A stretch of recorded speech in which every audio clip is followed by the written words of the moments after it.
ബുധനാഴ്ച ലെബനനിൽ പൊട്ടിത്തെറിച്ച വോക്കി ടോക്കിയിലെ ബാറ്ററികളിൽ ഉഗ്ര സ്ഫോടന ശേഷിയുള്ള രാസവസ്തുവായ PETN അടക്കം ചെയ്തിരുന്നുവെന്ന് സുരക്ഷാ വിദഗ്ധരെ ഉദ്ധരിച്ച് റോയിട്ടേഴ്സ് റിപ്പോർട്ട് ചെയ്തു.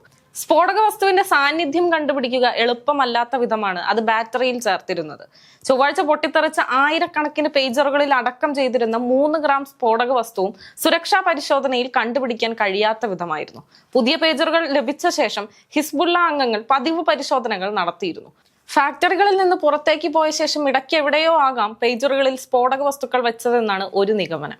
ഇസ്രായേൽ ചാര സംഘടനയാണ് വിതരണ ശൃംഖല മുഴുവനും ഉണ്ടാക്കിയതെന്ന ഊഹവും ശക്തമാണ്. പേജർ വിതരണ ശൃംഖലയിൽ ബാഹ്യ ഇടപെടലുകൾ ഉണ്ടായിട്ടില്ലെന്നാണ് തായ്വാൻ, ബൾഗേറിയ അധികൃതരുടെ നിലപാട്. എങ്ങനെ എവിടെ വെച്ച് പേജറുകളിൽ സ്ഫോടക വസ്തു വെച്ചു എന്നതും എങ്ങനെയാണ് പൊട്ടിത്തെറി സാധ്യമാക്കിയതെന്നും ഇനിയും വ്യക്തമല്ല. Hungary, Bulgaria, Taiwan, Norway, Romania എന്നീ രാജ്യങ്ങളിലാണ് ഇതുമായി ബന്ധപ്പെട്ട അന്വേഷണം തുടരുന്നത്. ഇസ്രായേലാണ് പിന്നിലെന്നത് വിവിധ സുരക്ഷാ സ്രോതസ്സുകൾ ഉറപ്പിക്കുമ്പോഴും ഇസ്രായേൽ നേരിട്ട് ഉത്തരവാദിത്തം ഏറ്റിട്ടില്ല. ലബനനിൽ പ്രധാനപ്പെട്ട ഒരു സൈനിക നീക്കം നടക്കാൻ പോകുന്നു എന്ന് US പ്രതിരോധ സെക്രട്ടറി ലോയിഡ് ഓസ്റ്റിനെ ചൊവ്വാഴ്ച ഫോണിൽ വിളിച്ച് ഇസ്രായേൽ പ്രതിരോധ മന്ത്രി അറിയിച്ചിരുന്നു. എന്നാൽ വിശദാംശങ്ങൾ നൽകിയില്ലെന്ന് US അധികൃതർ വെളിപ്പെടുത്തി. ഗാലന്റിന്റെ ഫോൺ സന്ദേശത്തിന് പിന്നാലെയാണ് പേജറുകൾ പൊട്ടിത്തെറിച്ചത്. ഹിസ്ബുള്ളക്കെതിരായ പേജർ ആക്രമണം മധ്യേഷ്യയിൽ സംഘർഷം രൂക്ഷമാക്കുകയാണ്. പേജറുകൾ പൊട്ടിത്തെറിച്ച സ്ഫോടനം പൊതുവെ അമ്പരപ്പിക്കുന്നതാണെങ്കിലും എതിരാളികൾക്കെതിരെയുള്ള ഇസ്രായേൽ നീക്കങ്ങളിൽ ഇത് പുത്തരിയല്ല. 1996-ൽ ഹമാസ് ബോംബ് നിർമ്മാണത്തിന്റെ ബുദ്ധി കേന്ദ്രമായിരുന്ന യഹ്യ അയാഷിനെ വധിക്കാൻ ഇസ്രായേൽ ഉപയോഗിച്ച സെൽഫോൺ ബോംബിന്റെ മറ്റൊരു രീതി മാത്രമാണ് കഴിഞ്ഞ ദിവസം ലെബനനിൽ കണ്ടത്. ലെബനനിൽ ആക്രമണം നടത്തിയതിന് മൊസാദിന് നേരെ വിരൽ ചൂണ്ടുമ്പോൾ സെൽഫോൺ ബോംബ് പൊട്ടിച്ചത് ഇസ്രായേലിന്റെ ആഭ്യന്തര സുരക്ഷാ വിഭാഗമായിരുന്ന ഷിൻ ബെറ്റ് ആയിരുന്നു. ദ എഞ്ചിനീയർ എന്ന് വിളിപ്പേരുള്ള യഹ്യ അയാഷ് ഗാസയിൽ ഹീറോ പരിവേഷമുള്ള വ്യക്തിയായിരുന്നു. ഹമാസിന്റെ നിരവധി ഉന്നത ആക്രമണങ്ങളിലെ ബുദ്ധി കേന്ദ്രം. യഹ്യ നിർമ്മിച്ച ബോംബുകളായിരുന്നു ഇസ്രായേലിൽ ആദ്യമായി ഹമാസ് നടത്തിയ ചാവേർ ആക്രമണത്തിൽ ഉപയോഗിച്ചത്. ഈ താരപരിവേഷമാണ് പലരെയും യഹ്യ നിർമ്മിച്ച ബോംബിന് ചാവേറാകാൻ പ്രേരിപ്പിച്ചതും. വെസ്റ്റ് ബാങ്കിൽ നിന്നും എഞ്ചിനീയറിംഗ് ബിരുദം നേടിയ ആളാണ് യഹ്യ. ട്രൈനൈട്രോ ടൊളുവിൻ മറ്റ് സ്ഫോടക വസ്തുക്കളുടെ ലഭ്യത കുറവിലും ഹമാസിനായി അസറ്റോണും ഡിറ്റർജന്റുകളും ഉപയോഗിച്ച് അദ്ദേഹം ബോംബുകൾ നിർമ്മിച്ചു. മദർ ഓഫ് സാത്താൻ എന്നാണ് യഹ്യയുടെ ബോംബുകളെ ജൂയിഷ് പത്രമായ അൽജമൈനർ ജേണൽ വിശേഷിപ്പിച്ചത്. മരണശേഷവും ആരാധിക്കപ്പെടുന്ന യഹ്യയുടെ പേരിൽ ഗാസയിൽ ഒരു തെരുവുണ്ട്. ബെയ്റ്റ്ലിഡ് ചാവേർ ആക്രമണം അടക്കം ഹമാസ് ഇസ്രായേലിൽ നടത്തിയ നിരവധി സ്ഫോടനങ്ങളിലെ ബോംബ് നിർമ്മിച്ചത് യഹ്യയായിരുന്നു. ഇസ്രായേലിൽ നടന്ന ആദ്യ ചാവേർ ആക്രമണമായിരുന്നു ബെയ്റ്റ്ലിഡ് ജംഗ്ഷനിലേത്. 21 ഇസ്രായേലി സൈനികരടക്കം 22 പേർക്ക് അന്ന് ജീവൻ നഷ്ടമായി.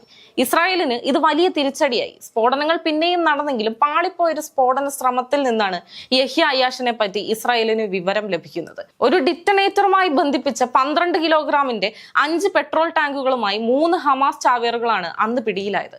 ഇസ്രായേൽ ചാരക്കണ്ണ് മുകളിലൂടെ പറക്കാൻ തുടങ്ങിയതോടെയാണ് വെസ്റ്റ് ബാങ്കിൽ നിന്ന് മാറി താമസിക്കാൻ യഹ്യ അയാഷ് തീരുമാനിക്കുന്നത്. 1995 ജൂണിൽ വടക്കൻ ഗാസയിലെ ബെയ്ത്ത് ലാഹിയയിലെ അഭയാർത്ഥി ക്യാമ്പിലായിരുന്ന യഹ്യ ആദ്യം ഇവിടെ നിന്ന് കണ്ട യൂണിവേഴ്സിറ്റിയിൽ ഒപ്പം പഠിച്ച സുഹൃത്ത് ഒസാമ ഹമാദാണ് യഹ്യയ്ക്ക് ഷഹീദ് അൽ ഖലൂദി സ്ട്രീറ്റിൽ താമസം ഒരുക്കുന്നത്. ഹമദിന്റെ അമ്മാവൻ കമൽ ഹമദ് ഒരുക്കിയ സ്ഥലത്തായിരുന്നു ഇവിടെ താമസം. ഇതിനു മുൻപ് തന്നെ അദ്ദേഹം ഭാര്യയെയും മകനെയും സുരക്ഷിതമായി ഗാസയിലേക്ക് കടത്തിയിരുന്നു. വെസ്റ്റ് ബാങ്കിലായിരുന്നു മാതാപിതാക്കൾ കുടുംബവുമായി നിരന്തരം ബന്ധം പുലർത്തിയിരുന്നതെന്നാണ് യഹ്യയെ വധിക്കാൻ ഇസ്രായേലിന് വഴിയൊരുക്കിയത്. നിരന്തരം ലാൻഡ് ലൈൻ വഴിയാണ് യഹ്യ വീട്ടുകാരെ ബന്ധപ്പെട്ടത്. എന്നാൽ ലൈനിൽ പ്രശ്നം വന്നതോടെയാണ് മൊബൈൽ ഉപയോഗിക്കാൻ നിർബന്ധിതനായത്. ലാൻഡ് ലൈനിൽ പ്രശ്നമുണ്ടാക്കി മൊബൈലിലേക്ക് എത്തിക്കാനുള്ള ഇസ്രായേൽ തന്ത്രമായിരുന്നു ഇതെന്നും വിലയിരുത്തലുകളുണ്ട്. മൊബൈൽ യഹ്യയിലേക്ക് എത്തിക്കാനുള്ള വഴിയായിരുന്നു ഒസാമ ഹമദിന്റെ അമ്മാവൻ കമൽ ഹമദ്. വർഷങ്ങളായി ഇദ്ദേഹം കുമൽ ഷിൻ ബെറ്റിന്റെ ചാരനായി പ്രവർത്തിക്കുകയായിരുന്നു. ലാൻഡ് ലൈനിൽ പ്രശ്നങ്ങൾ വന്നതോടെ ഒസാമയ്ക്ക് നൽകിയ ഫോൺ യഹ്യ കുടുംബത്തോട് ബന്ധപ്പെടാൻ ഉപയോഗിക്കുകയായിരുന്നു.